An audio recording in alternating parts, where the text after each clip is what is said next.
Good morning, ladies and gentlemen. Welcome to the second edition of the webinar series of the Center for Policy Studies and Development of Bicol University.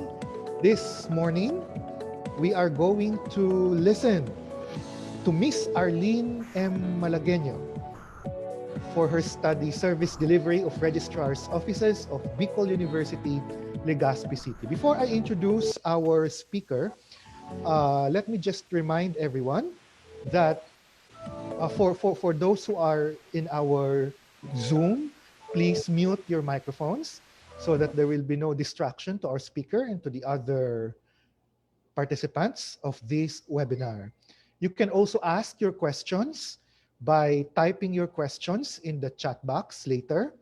And for those who are with us, for those who registered for this activity, later you will be sent an email with a link to the evaluation of this activity. After you fill out the evaluation form, then you will be given an e-certificate. Later, we will also post the link here in the chat box to the evaluation form. Only those who have registered and filled out the evaluation form will be given an e-certificate. So our speaker is a graduate of Bachelor of Secondary Education from Bicol University College of Education and a licensed professional teacher. She obtained a master's degree in Master of Public Administration at the Bicol University Graduate School, Jesse M. Robredo Institute of Governance and Development, where she was awarded as the most outstanding graduate. Presently, she is finishing her doctoral degree leading to Doctor of Philosophy in Public Administration in the same university. She is the document custodian and frontline non-teaching staff of Bicol University College of Education, Daragalbay. Ladies and gentlemen, let us welcome Arlene M. Malagueño.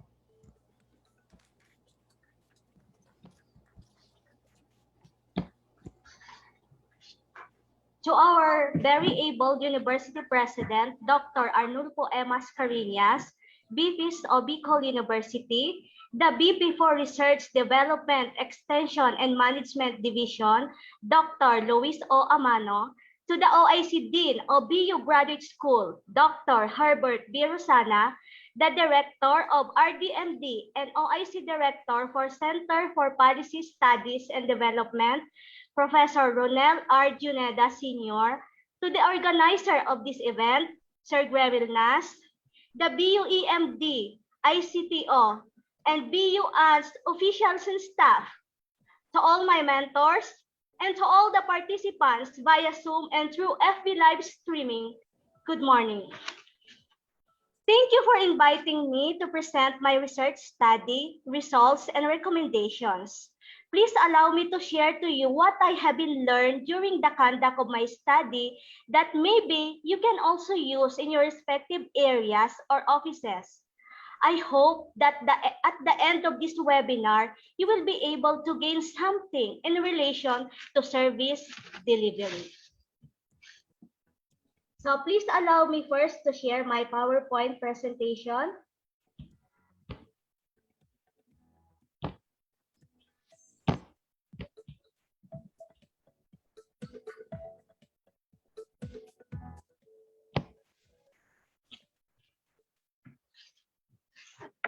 So my study is entitled Service Delivery of the Registrar's Offices of Bicol University, Legazpi City. So the Bicol University College of Education, College of Arts and Letters, Institute of Physical Education, Sports and Recreation, College of Science, College of Nursing, College of Engineering, Institute of Architecture, College of Economics and Management, Tabaco Campus, College of Agriculture and Forestry, College of Social Science and Philosophy, College of Business Economics and Management, Pulangi Campus and Gubat Campus Registrar's Offices serve as the locale of this research study, and this was conducted po last school year 2018-2019. So maybe some of you have question in mind. Why the registrar's office and why their services? So, registrar's office is one of the most important offices that offers services from registration to issuance of credentials to the students. So, it is observed that it is one of the most visited offices in schools and in the university, since students can access a great deal of information they need during their academic studies at this office.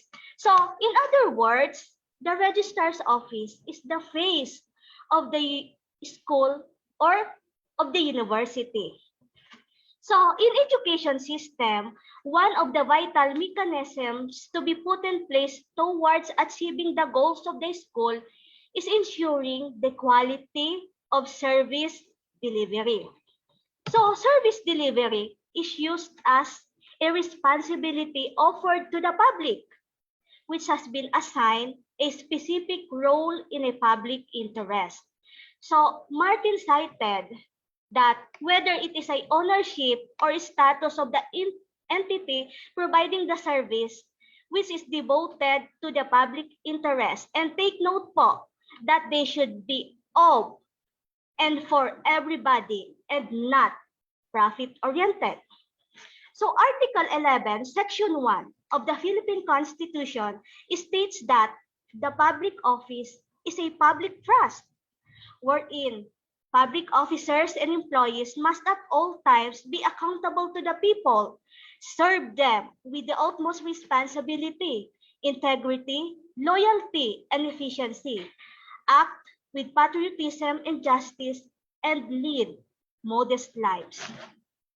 So providing service aims to improve the processes in the government and provide better services to both citizens and businesses. So in the university, especially in a state-run institution like the Bicol University, the Office of the Vice President for Academic Affairs is a policy-making department. So therefore, service delivery emanates from the said office by which the registrar's office is the implementer, following the standards of Bicol University in terms of administration, supervision, and management of services. So the delivery system of the registrar's office is vital because it is the office handling student records. So typically, a registrar's office or the registrar itself and the personnel processes registration requests, enrollment of the students, like using manual process, the e-res or the e-registration, the ORS or the online registration system, enrollment of subject on cost recovery basis, shifting to other programs or courses, transferring to Bicol University from other school or vice versa, adding, changing, dropping of subjects, processes permit to cross-register, and for students, availed leave of absence. So also, the office is responsible for issuance of student credentials such as official transcript of records, diploma, honorable dismissal, and certification. So registrars plays a great role in the horizontal typology as the academic arm of the institution and meeting the global and national challenges. Also, frontline employees had a critical function in dealing with clients.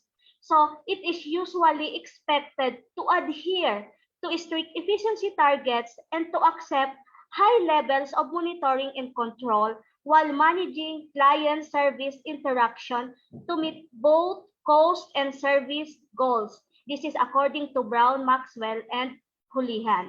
So I'm here po to speak as a student and also as a staff in the registrar's office last 2016, the year where I become a permanent employee of the university and as well as a researcher. So in order to address the gap, we need to determine the problem. Is it on the competencies, technology, services of the registrar's offices, the processes, dealing with the students or the clients, Or why is it that there is still always a problem in the registrar's offices, especially during enrollment period? So, maybe as a staff, kung nasa registrar's office pa ako, I can think that I did my best, but my best was not good enough. So, anyway, let's proceed to the part 1 of this study. So, part 1 of my study assess the characteristic of the registrar's office in terms of competencies, the knowledge, skills, and attitude, and the technology, the hard and soft technology that may be found in the registrar's office. So, in terms of competencies of the registrar's personnel, it assesses on the knowledge, skills, and attitude. By the way po pala, this was a study was conducted before the pandemic time, last school year, 2018-2019. So the pictures that you can see as the attachment was done before the pandemic. So that's why health protocol was not observed. So competencies are important in the service delivery, by which the personnel should be competent and knowledgeable about the services being offered in the office. So this element is of vital importance, as the employee of the offices should be the best person to know about their services. So through the use of the IPCRs, or the Individual Performance Commitment Review Accomplished Form issued by the HRMDO, I conducted po a documentary analysis in terms of their knowledge and skills.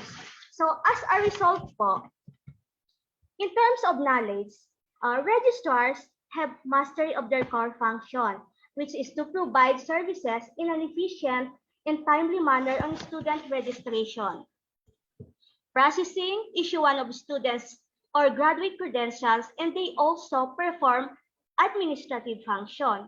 So this is the right knowledge to be able to know and understand the university or college systems, curriculum, and policies, as it impacts the ability of the personnel to deliver quality service to their clienteles. So in simplest words, our registrars and also the staff in the registrar's office in the university are knowledgeable on the intended task given to them. So maybe some people will say differently, but the results shows that they are capable in handling their job as a registrar and as a staff. So in terms of skills, they reflect facility support as being reliable and giving to attention to detail in preparation, reproduction, recording, and submission of reports on or required documents. So the skill of the registrar, specifically in terms of properly handling pertinent documents, should be taken into account, as the job of the registrars touches every student and nearly every corner of the university. So an effectively functioning registrar's office is critical to the vitality of academic programs and the success of the students. So today po, the registrar is tasked with ensuring the integrity of the student records, interpreting and enforcing academic policy, and providing satisfactory student services. Then ultimately, the registrars must complete that responsibility efficiently in relation to the increasing expectation of the students, faculty, and administration. So in terms of attitude, so based from the clientele satisfaction, it shows a very satisfactory results, which reflects on how the registrar service delivery is perceived by the students, specifically on the manner of dealing, communicating, and approaching them. So as defined by Kotler, student satisfaction is a person's feeling of pleasure which results from comparing the perceived performance of the services to their expectation. So it means that if the performance matches or exceed the expectation, the students would be satisfied.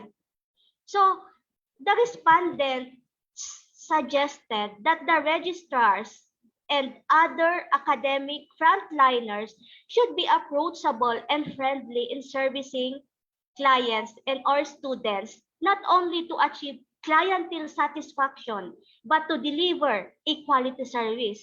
Kumbaga po, ang formula sa attitude is that performance plus expectation equals satisfaction. So, based po from my 14 years of experience in the university as a staff, job order before, and permanent employee, and also a frontline service provider, hindi mo naman minsan maiiwasan na minsan baga may mga pagkakataong we are affected by so many works, reports, deadlines, etc. And when a student or a client approach us differently, may mga clients baga minsan may mga estudyanteng pabebe or pa VIP, parang ganon. We also sometimes communicate differently. Minsan baga nasasabi natin o nasasabi di natin inaasahang masabi na isus man na aki na ya deo to baga nagapaskil basahan nga ni uya na naman na aki ati ulit-ulit makulit na baga magaysa di maglaag na sana ning tape recorder di dita i-play ko na sana isus man bata kada full ko man ang gigibo. So clientele service is a challenge of paradigm. You need to foster a culture of service excellence through consistently meeting and often surpassing the client's expectation in the provision of services. Clientele satisfaction depend on the services provided and the belief of equality and fairness. Hindi natin napapansin minsan nasasabi natin ang mga words na ito. Ito po, words to avoid in dealing our clients. Itong, I don't know. Instead, we can use po, I'll find out. Minsan ito baga nasasabi pang, no, it's not our policy. Baka pwede po natin i-rephrase na, sabihin na lang natin na, what can I do is, or sometimes be flexible. Even it's a policy, consider also circumstances. Ito pa po, words to avoid. That's not my job. Hindi ko naman niya trabaho yan. Maybe we can use, let me find the right person who can help you. Or, ito po, you're right, this is bad. I-rephrase po natin na, I understand how you feel. You explain them in a right manner. Or, the last one, that's not my fault. Hindi ko naman niya kasalanan. Bakit nagkaganyan yung system? Bakit offline palagi? Maybe we can say, we can use, let's see what can we do about this, or you give a solution. For example, nakalimutan baga nung estudyante yung student account niya and password.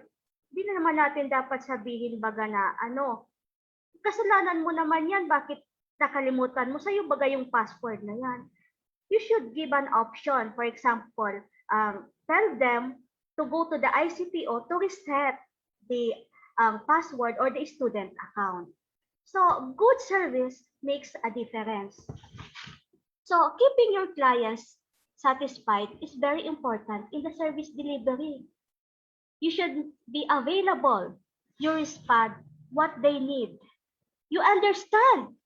You know your client's business of coming in your office. Hindi naman pupunta ang isang estudyante o kliyente na para lang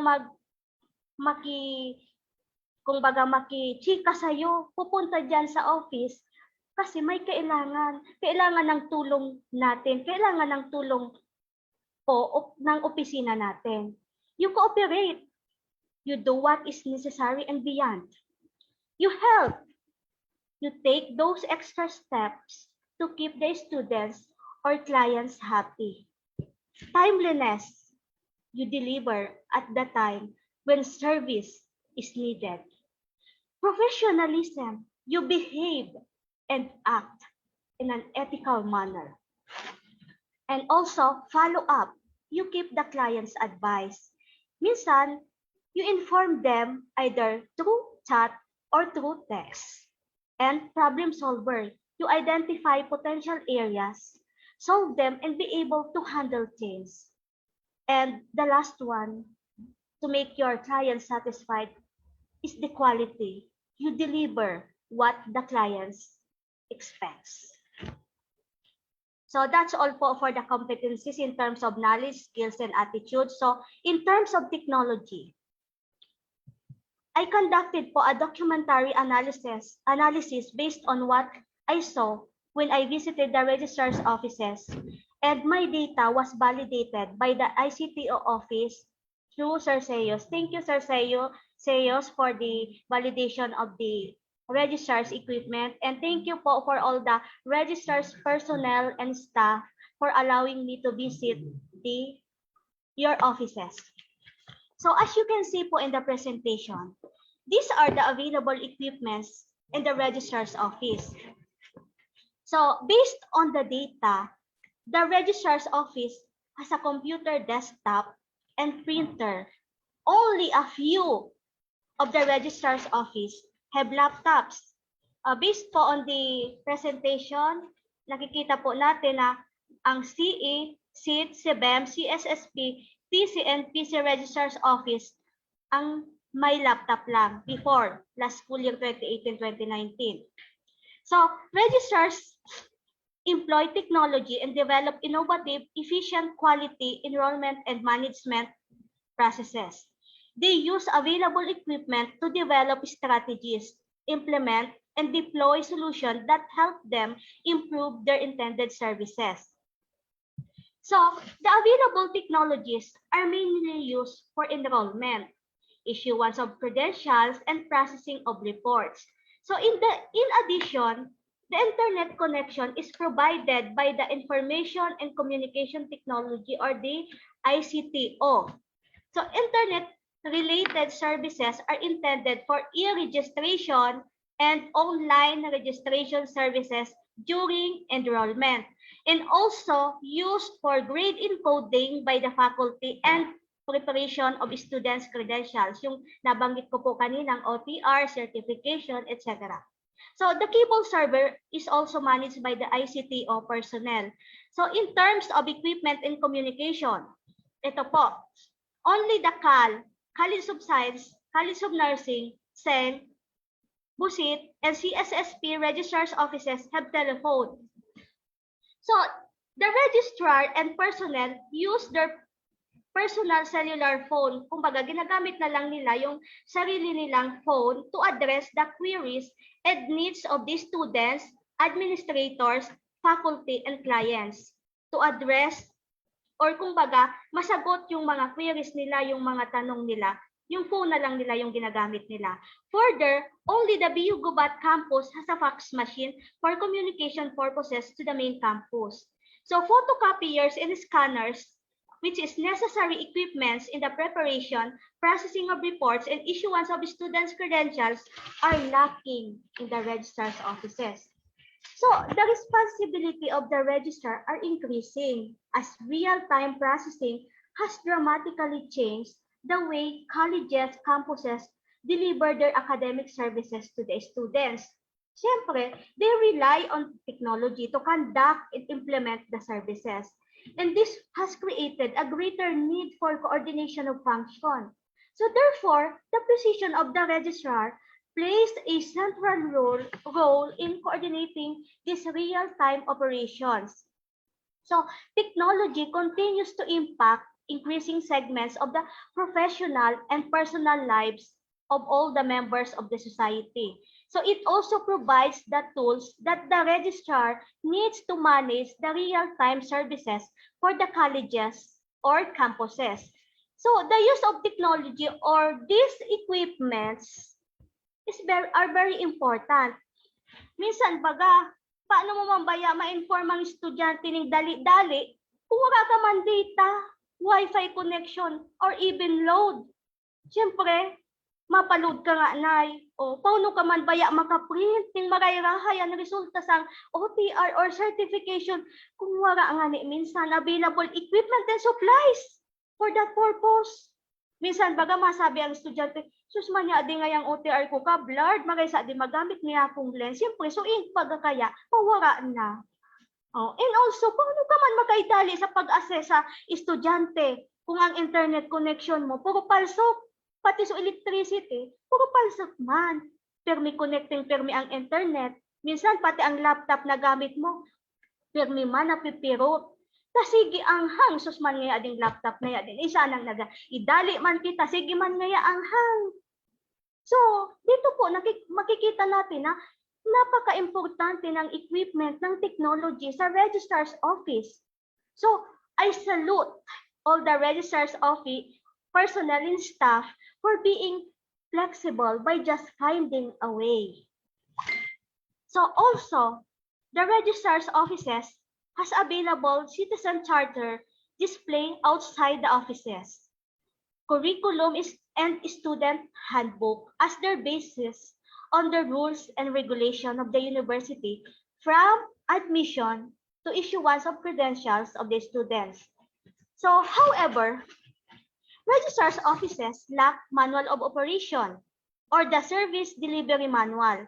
Based on the survey I conducted, nagtanong po ako sa mga registrars kung meron sila nito. So, this service delivery manual is a pivotal document as basis for the rules and policies on the services being offered to the clients. So that's why po, this is one of the salient output of this study. So the results of part 2 and part 3 of my research study were come from the responses of the 703 4th and 5th year students of Bicol University. 10% of them for all the 14 colleges and campuses of Bicol University.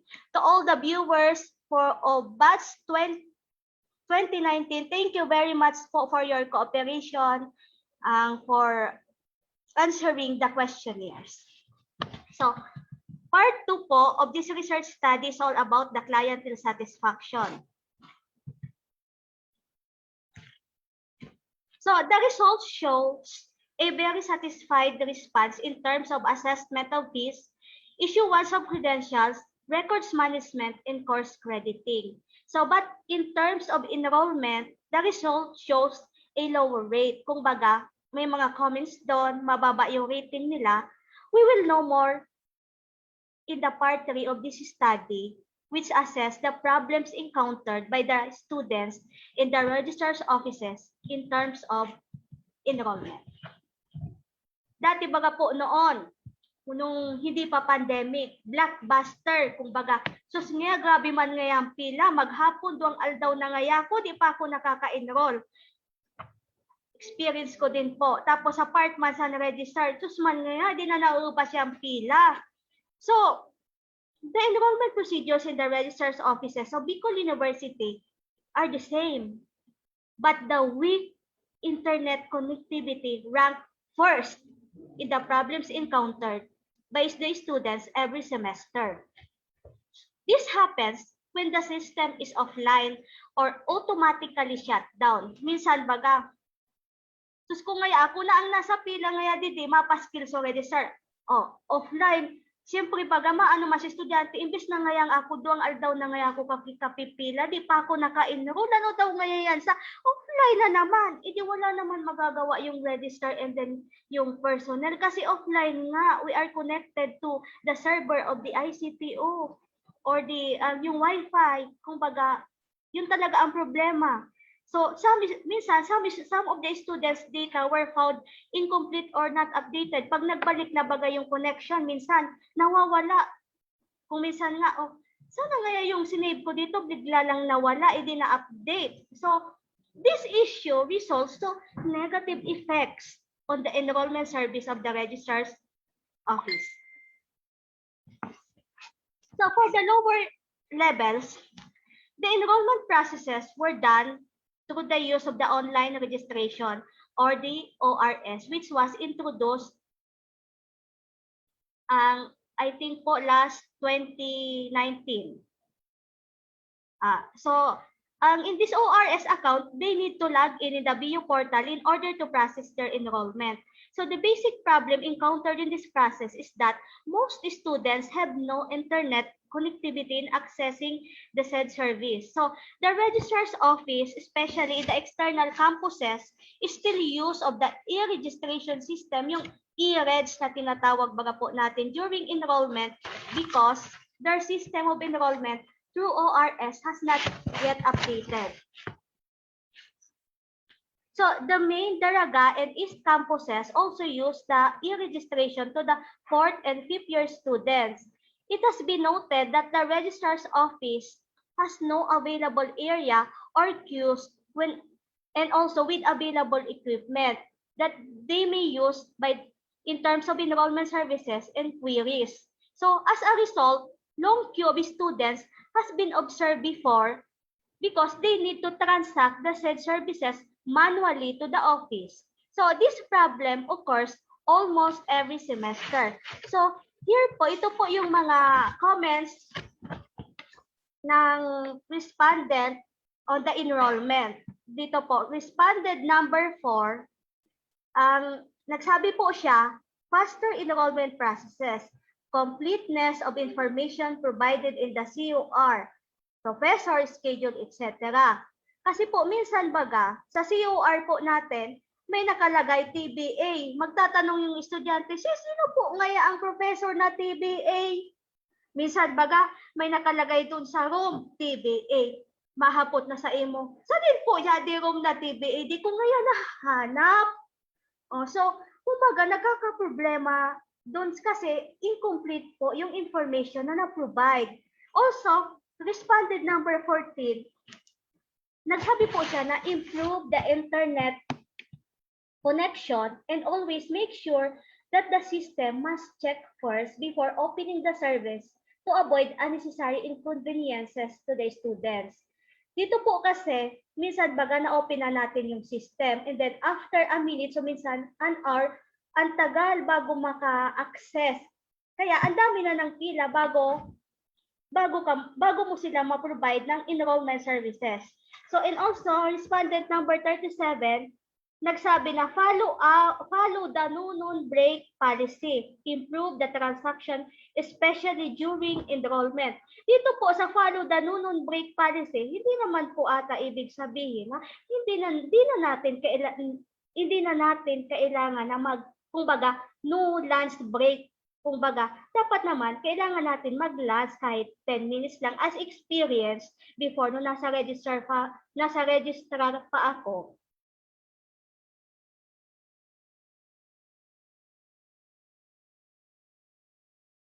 May mga estudyante na ini-insist nila. Kala ko nga yan, noon break policy niya, ngaya sa wara man ngaya digde. Yun na ngaya kaming pila. Sana po, we should understand each other that we need also to eat. Hindi naman ibig sabihin, no non-break policy, no lunch break dapat. So, parang ganun po. So, let's proceed po to the assessment of fees. So, for the assessment of fees, so the respondents also encounter problems in terms of assessment of fees. So, students' basic problem, rank 1 in the questionnaire, is the lack or no posting of information on approved policy regarding the assessment of fees. So, respondent number 33 of the BU Pulangi campus specifically said that fees are too expensive compared to the main campus. Also, respondent number 6 of BU Tabaco campus said that please do have an additional or proper system in tagging the students during enrollment. So this means that these respondents experience difficulty in processing of scholarship grants during the enrollment period because they need to travel or go from one office to other offices just to avail the services. So I have noted that colleges and units or campuses in Bicol University have different assessment of fees based on the courses they are offering. So, yung approved assessment of fees are attached on my thesis hard copy po found in the university library. So, Kaya po, kung baga, iba-iba yung ang assessment kasi nakadepende yun sa number of units na i-enroll ng estudyante and also yung student affiliation fee for the College of Education, yung ang practice teaching which is 1,000 for practice teaching student as student affiliation fee. Ginagamit yon as honorarium for the cooperating teacher, department heads, principals, sa DepEd Division. Kung baga, may mga estudyante po kasi na kailangan nila na mag-partial payment. Hindi naman po yun yung student affiliation fee na ipa-partial na 1,500 kasi pag na-deploy na baga, hindi kailangan i-process din yung honorarium para doon. Kaya minsan may mga estudyante din po na kung baga kailangan talaga yun i-pay na as buo. Also, the laboratory fee sa ibang campus for 100 pesos. Yung technology laboratory fee for Buset is 800. Internet fee and speech laboratory fee which is 300 for the CAL students. Kaya, yun po ang sa assessment of fees. So, let's proceed po for the records management. So, the respondents observed that the registrar's offices have not yet implemented a fully developed mechanisms on records management and archiving of records. So, further, most of the records room in the registrar's offices are not properly maintained. They have also experienced a bulk of records because of insufficient storage or cabinets or areas. Nung nag-visit po ako sa registrar's offices, talagang nakita ko po talaga na wala na silang mapaglagyan kasi every semester, marami po talaga ang ina-accept nilang ang students' records. And wala naman po talagang extra cabinet para doon. And yung ito pong properly maintained, minsan baga sa isang araw may overtime ka pa, hindi mo naman talaga maasikaso araw-araw na mag-file ka lang, mag-update ka lang, mag-maintain ng records kasi ang role po ng registrar hindi lang nandiyan na nakaupo lang. They need to answer the queries, to do the reports, to process. Yung sinabi ko po kanina, yung mga ginagawa to process the certification, the request of the students and clients, etc. po. So, and also, yung area po nila, wala man po talaga separate area para doon sa records. Kumbaga, kasama nila yung records doon mismo sa loob ng office nila. Halimbawa, nandyan lang sa tabi yung mga cabinets, yung mga open file cabinets, filing cabinets, doon po.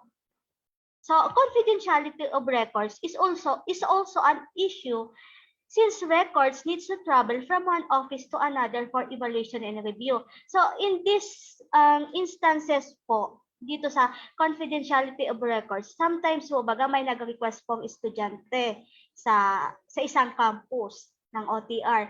Ang preparation po sa campus po, doon po ang preparation. But the evaluation was done po sa university registrar. After the evaluation, ibabalik naman po doon sa colleges or campuses na concerned para i-final print. And then balik na naman yung kliyente or the students sa university. Saka lang po sila may isyuhan ng OTR. Yun po.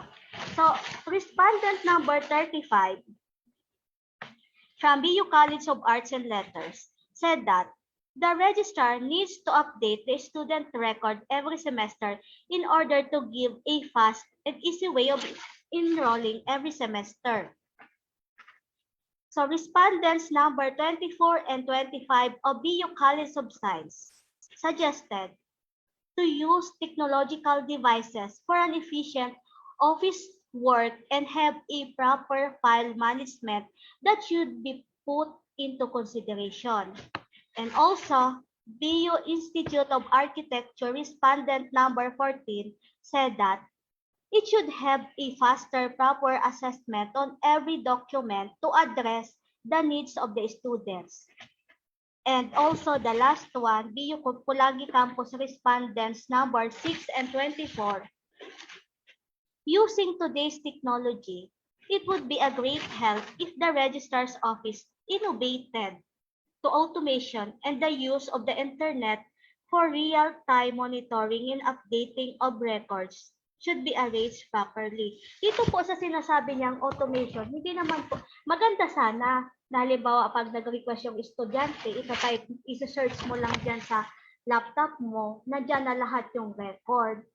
Maganda sana kung ganon. Kaso, as of now po, we are doing manually pa po, hahanapin yung record, i-check, saka kagagawa ng OTR or certification. So, the common concern of the respondents is on the transfer and keeping of records and suggested technological intervention for efficient records management. So, let's proceed for the issuance of credentials. So, most of the students encounter problems in the issuance of credentials, primarily because records are not readily available upon request. Yung nabanggit ko po nga kanina na yung process, isa yon sa naging comment. So as experienced by the respondents, some even waited for a day to get the requested credentials. So this happens because students' records emanating from the colleges or campuses are still brought to the university registrar's office for review and final printing. So this process entails traveling time and effort, which is seen as an issue by the requesting student, making this problem rank 1 among the problems in the issuance of credentials. Minsan baga po, may mga estudyante tayo na nilagay na natin sa inactive files kasi matagal na baga po siyang kumbaga nag-stop sa pag-aaral, tapos may time na pumalik siya. Siyempre, hahanapin mo yung files. Minsan baga, yung estudyante kung hindi naman minsan kung baga hindi mahaba yung pasensya nila sa paghihintay, yun, nagkakaproblema po na yung sabi nga ng estudyante sa comment na some of them waited for a day. Like for example, pabalik-balik na ngaya po, ano yun man ngaya po ma-issuehan ng OTR, parang ganun po. So here is po the comments of some of the respondents. From BU College of Social Sciences and Philosophy, respondents number 6 and 21 said that there is a need of improvement, specifically when it comes to the online transactions and enough internet in the office to help the staff with regards to their work and for reliability of service being offered. So ito yung sinasabi ko po kanina na offline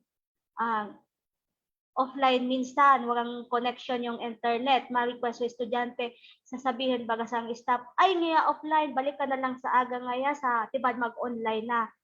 Nya, wala naman tayong, kumbaga, beyond our control na nag-offline yon. Kaya minsan, yung estudyante, kailangan na talaga niya yon. Ito yung nabanggit po dito baga sa,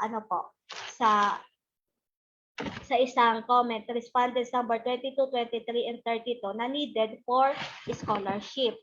So let's proceed po. Ito po yung sinabi din po ng respondent number 46 from BU College of Industrial Technology. Sana online na rin po ang pag-view ng grades. Hopefully, sana online na para mas madali sa part ng registrar and then sa part ng estudyante. And BU Pulangi respondent numbers 23, 22, and 32 said that if internet connection is not always available, it needs to update vital records to the students on time, like grades and accountabilities.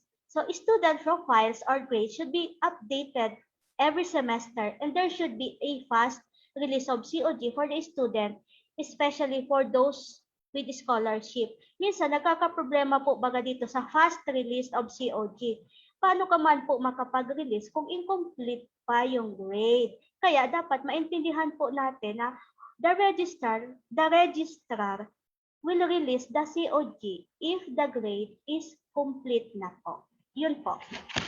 So, another concern evidently shared by the respondents are the retrieval of records and the in inquiry or transaction. So some of the registrar's offices has only 1 to 2 windows. So students were not able to know the appropriate window where they are going to transact. If it is for request, queries, or releasing windows. As a result, sometimes long queue were observed. Kasi minsan baga po, mapapansin natin sa mga offices ng registrar, karamihan po sa kanila, isa lang o dalawa lang ang window. Kung baga, alimbawa yung estudyante, may tatanong, siyempre dun pipila sa window na kung for example, isa lang yung window, hihintayin niyang matapos yung isang student o isang kliyente ma-address yung queries nun. Saka siya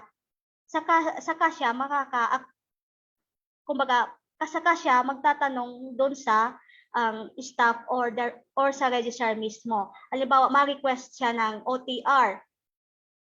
Saan ba ako dito na window magre-request? Iisa lang naman ang window. Tatanungin mo yung isang estudyante doon, saan po ba nga dyan? O saan ba na dyan? Siyempre, isa lang naman ang window. Dyan, doon, kaya pila ka na lang ngayon eh. Yun po. So, for course description and the review for crediting. So, rank first in the survey is the issue on review for course crediting. So, the limitation on crediting is common to the students who are transferees or shifters from other school and or other course to Bicol University or from other colleges or campuses. So the registrar's office should properly exhibit course description or crediting. So policy awareness and transparency of information for each course should be available to the students for them to fully understand the course they wanted to pursue. So, yung slot po, for example, for transferring of shifting, minsan pumupunta po baga sa office natin. Sabi nga ni, may slot pa, kaya pwede pa mag-transfer. Minsan may mga feedback baga na, bakit nga siya nakatransfer? Akala ko nga puno na yung slot. So, dito po nagkakaproblema based on the comment nung respondent. Siguro ito pong respondent na ito is a transferee or a shifter student po. So also, there should be a committee for review for transferring or for shifting para po ma-review po yung description ng subjects and then yung kung alin po ang dapat i-credit doon. So, to summarize po the results, so based on the registrar's accomplished individual commitment and review form or the IPCR and the clientele satisfaction survey results, it shows that the competencies of the registrars in terms of knowledge and skills are both outstanding and a very satisfactory rating in terms of attitude.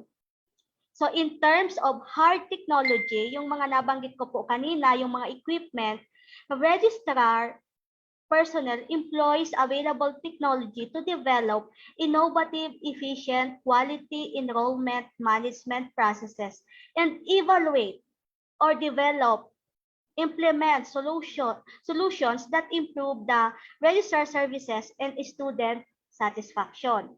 So the registrar's personnel also can make a decision or strategy, interact positively, and work effectively with an understanding of the rules, regulation, and processes of the office based on the Citizen Charter, curriculum, and students' handbook. So, however, registrar's offices lack a manual of operation, which is also an important guide in the office. So in terms po sa level of clientele satisfaction, they are satisfied, extremely satisfied. But in terms of problems encountered, yun po, yung internet connectivity was almost the problem every semester.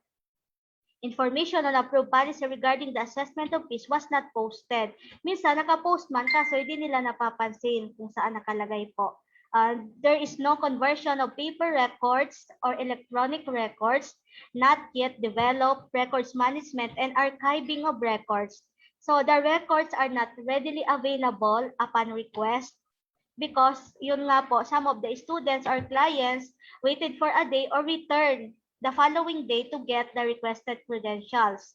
So there is no review for course crediting as experienced by the shifter and transferee students. So as output po in my study, kasi part 1 po yung competencies in terms of knowledge, skills, and attitude, and also the technology. And part 2 po yung level of clientele satisfaction. And part 3, problems encountered. So as output po of my study, together with my mentor, Dr. Ramses M. Lubino, and to all the panel headed by our very able Attorney Alex Bini Pomoceno, PhD, Dr. Rick Belhica, Dr. Isidra Berdin, and Ms. Sophia A. Romero, as well as my statistician of this research study, Dr. Luis O. Amano, and the editors, Professor January M. Chavez and Dr. Roldan Cabiles, layout by Professor Julius Satparam, and validated by Dr. Roberto Romero, may he rest in peace po.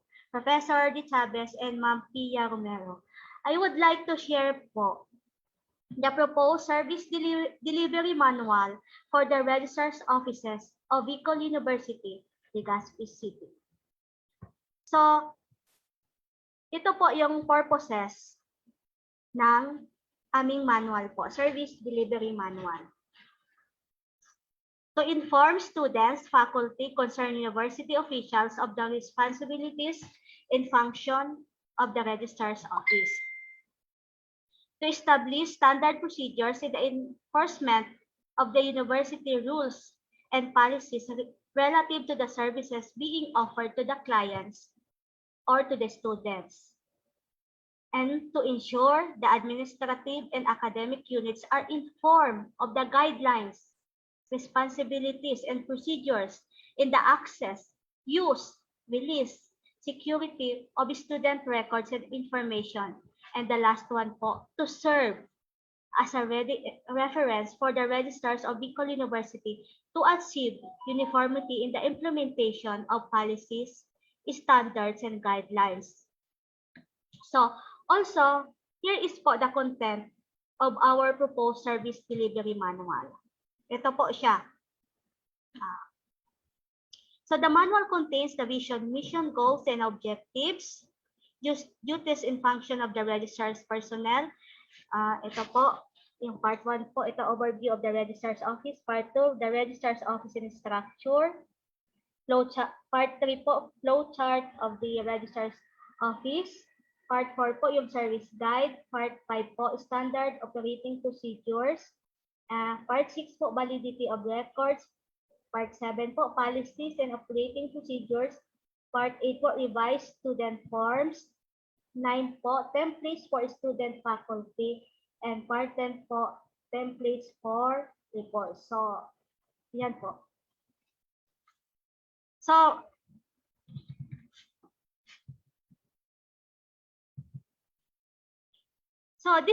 this document po is a product of the collective efforts of the researchers in consultation with the mentors and previous university registrars of Bicol University. I consulted po to Ma'am Pia Romero, thank you very much po, and to Dr. Roberto Romero, may he rest in peace. Thank you for his son, Sir Eric, for allowing me to use your father's name, and thank you, sir, for the guide you have done to my study po. So despite the long and thorough process it underwent, this manual has not been perfect and can be improved and revised. So having this manual in the registrar's offices of Bicol University, it is hoped that all concerned will be able to acknowledge, read it carefully, and may help them to improve the delivery of the services to the clients or to the students.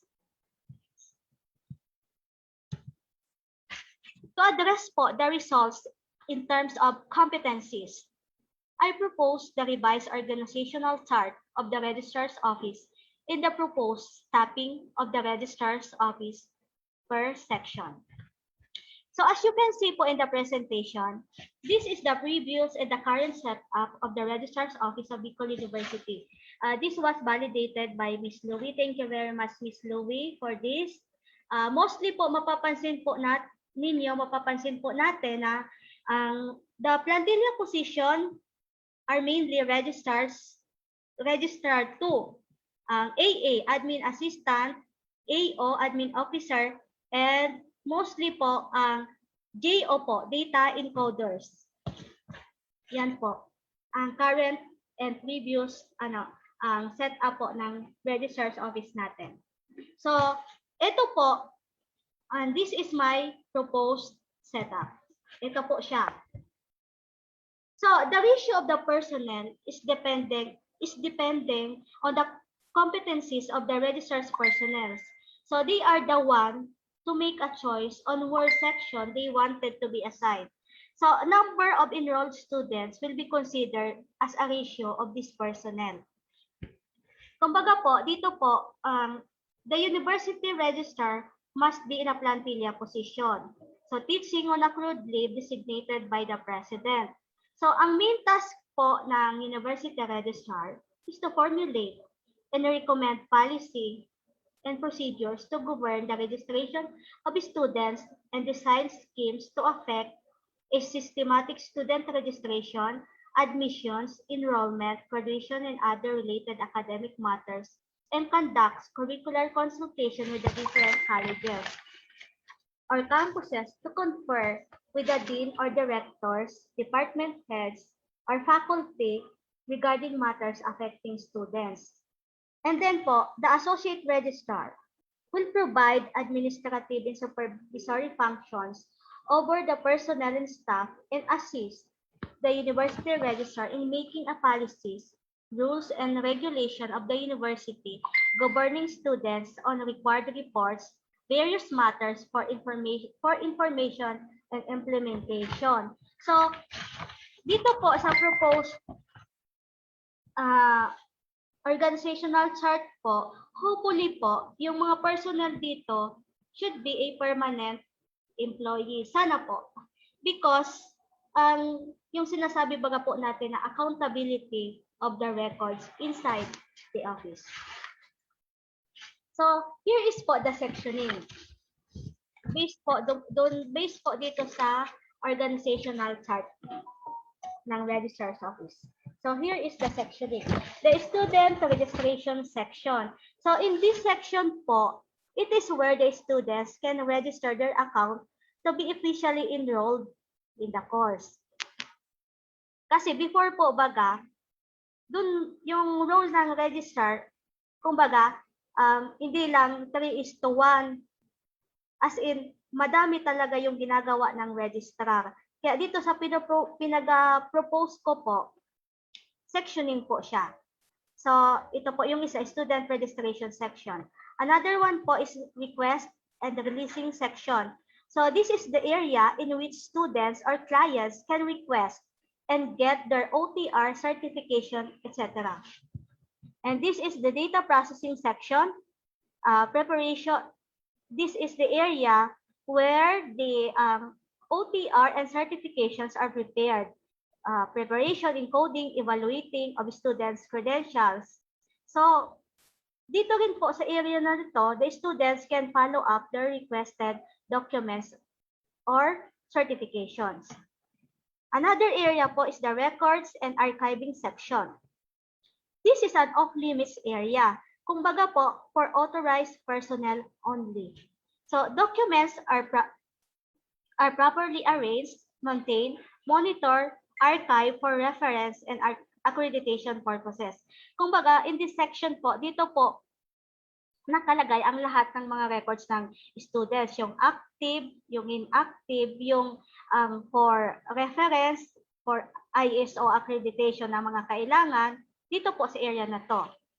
And the last one po, last section is the subject or course crediting and report section.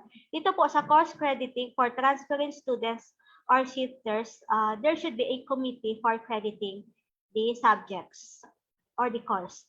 And the report sections, the needed reports for submission. In this area po, dito po yung preparation ng report. So, ito po yung Gantt chart na sinasabi ko po as part of the service delivery manual. Yung activities po from registration, preparation of student online account number, posting of schedule of classes online, enrollment, filing and sorting of credentials, updating of student records, posting of student records, evaluation, preparation of student academic records, graduation, and issuance of credentials or academic records. So for the technology po, with that proposed organizational chart, as much as possible po, this will be in a one-stop shop building. Kung baga po, nasa isang building na lang po, nandun po yung mga sectioning na sinasabi ko po. Complete and updated equipments and a separate server only for the use of the registrar's office in the said building. Kung baga po, meron siyang sariling server, hindi mo na kailangan makitap. Kung baga, tawagan mo muna ngayon yung IC Toad, bakit na naman tayo online? Sana po may separate server na po doon mismo sa one-stop shop building. And also to address the problems encountered by the students, we have to revisit the policies. I also prepared a revised forms with 2 to 3 signatories only, implementation of online query or request, the feedback mechanism using the suggestion box or addressing their concerns through FB Messenger or email, and the online clientele satisfaction survey, as well as the revised service guides. So, ito po, the next 16 slides po of my presentation is all about the documentation during the conduct of this study and the references po. Ito po. This is the data gathering, students answering questionnaires.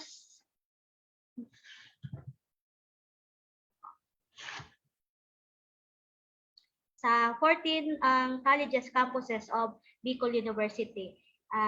Binisita ko po yun lahat. And I'm very thankful to the Dean of College of Education, Dr. Minya, for allowing me to conduct my study. Kumbaga, nag-file lang po ako ng leave kasi di naman po ako naka-study leave. She allowed me to finish my study. Thank you very much po, Madam.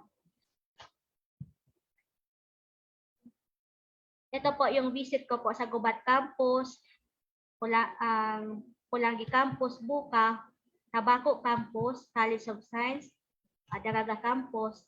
And ito po yung request permission to conduct the study and validation of the research instrument. Thank you to the validators, to the mentors po.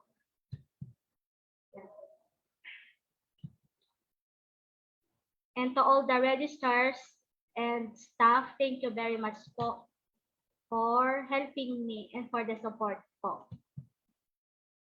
Ito po yung collating na po. I-collate ko kasi madami po siya. 703 respondents po. Medyo mahirap po talaga mag-conduct ng research study.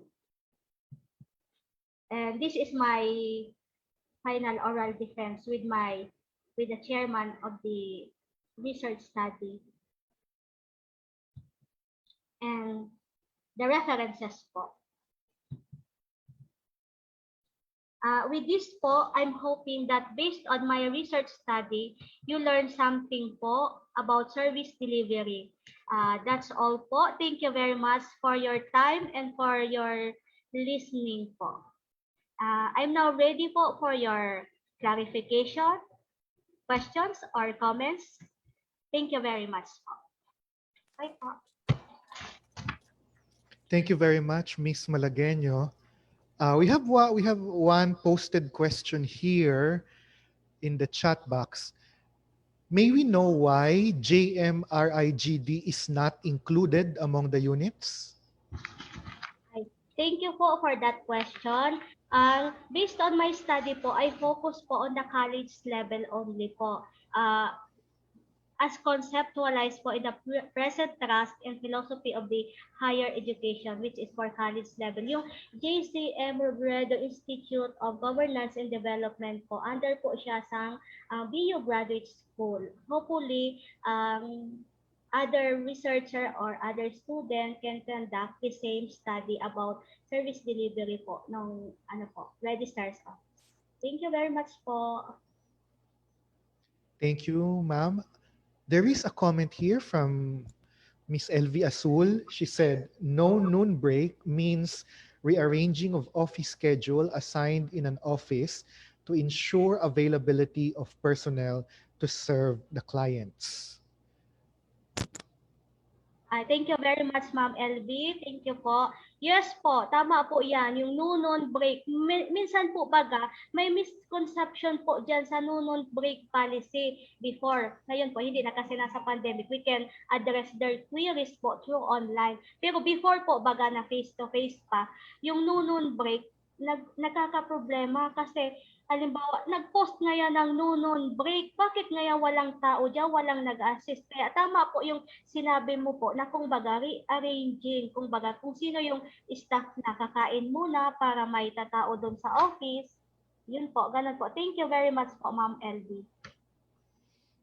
Okay, are there any more questions, please?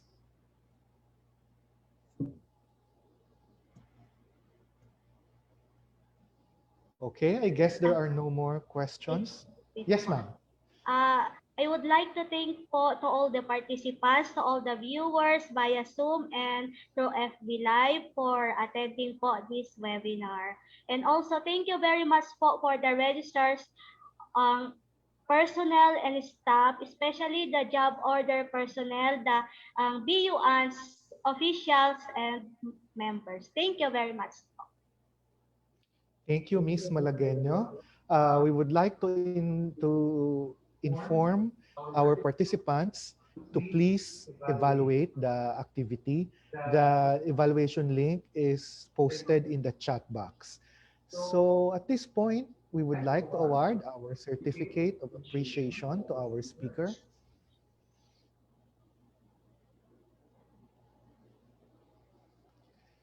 Okay, so this certificate of commendation is awarded to Arlene M. Malagueño in recognition of her invaluable service and expertise as resource person during the CPSD webinar series 2021, service delivery of registrar's offices of Bicol University, Legazpi City, held on August 6, 2021 via video conferencing. Given the 6th day of August 2021 at Bicol University, Legazpi City, signed by Ronel R. Dioneda Sr., Director, Research, Development and Management Division, and concurrent Director of the Center for Policy Studies and Development of Bicol University.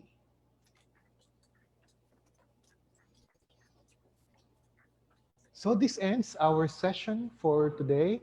We would like again to remind everyone to accomplish the evaluation form. This is necessary for you to get the certificate of attendance for this session. So thank you very much, everyone, and please enjoy the rest of the day. Thank you. Thank you very much po. Bye po. Keep safe po. God bless.